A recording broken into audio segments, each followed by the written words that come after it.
Hi, welcome to DJ Music Store. Today I will be talking about one of the methods for teaching music instruments. This is the Suzuki method. I will be discussing its basic principles and whether or not this method is the right method for teaching your child. So what is the Suzuki method?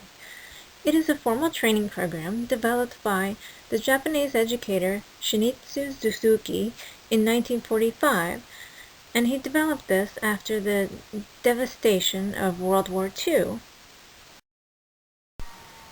It is geared toward young violin students, even from the ages of 3, 4, or 5 years old. It also involves a rote learning style in which the student memorizes each piece of music. The basic intent of the Suzuki method is that if the student is properly trained, he can develop a musical ability. Suzuki observed that young children first learn their native language, including their dialect. They learn it easily by the age of 5 or 6 before they even start to read. He felt that this same learning should occur in music also. The primary belief of Suzuki is that all people are capable of learning from their environment. If given a positive and supportive environment, you can build sensitivity in order to feel what the music should sound like, discipline to practice, and the endurance needed for learning to play an instrument. Suzuki's main goal was to be able to raise a generation of children with noble hearts. There were several methods to Suzuki's teaching. One was rote learning. Children were taught in smaller steps and with smaller sized instruments. Children memorized music with accurate tone, expression, proper touch of the instrument, and phrasing. Children mastered the techniques to be able to play with ease, agility, accuracy, and clarity. Another method that Suzuki used was teaching students to frequently listen to music to be able to play the music by ear.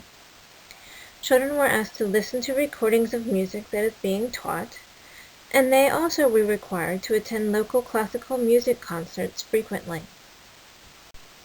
The Suzuki method also requires strong parental involvement, in which the parent supervises each practice session at home, and the parent needs to attend every lesson and take notes during the lesson to be able to teach the child at home. The end result of using these methods is beautifully toned music with excellent technique, foundational skills, and musicianship. It is amazing to listen to what these students are able to play. The last step in the Suzuki method is learning to read music.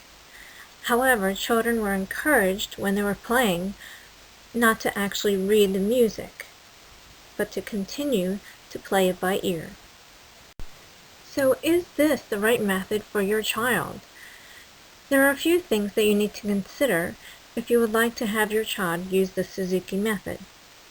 One of the main conflicts with this method is the child's acquired learning ability and internal motivation. If your child is someone who learns easily, any new thing easily, you probably won't have much difficulty with reading the music. However, if you do have a child who has more difficulty learning, especially new things, then the introduction of notes, spaces, lines, and other symbols can be very frustrating and discouraging to a student who has been playing beautifully without having to read the music. The other factor that needs to be taken into consideration is that if the child isn't motivated to learn and has only been taking lessons just because the parent wants him to, then the introduction of being able to read music will most likely be difficult. Hopefully this has helped you in deciding whether to use the Suzuki method or not.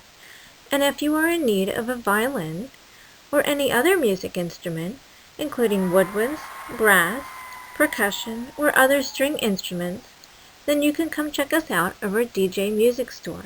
We are at www.djmusicstore.co. Thank you so much for viewing this video, and have a great day.